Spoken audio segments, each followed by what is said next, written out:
residents of the village of Demidov in the north of Kiev have been struggling with flooding for a long time.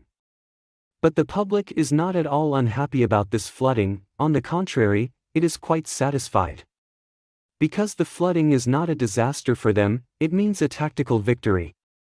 Ukrainian soldiers have previously blown up bridges, bombed roads, disabled railway lines and airports to slow down the advance of Russian forces, trapped enemy troops and prevented tanks from entering the areas.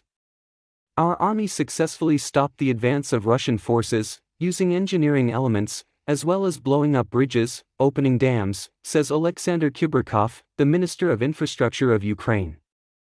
In fact, what happened in Demidov is an important example of these words of Kuberkov.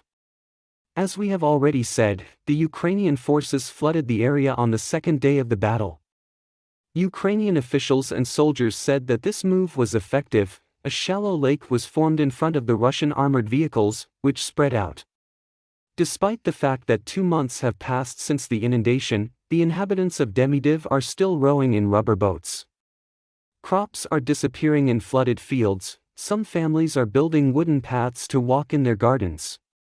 Despite all this, many residents still think that the strategic benefits of flooding outweigh the difficulties.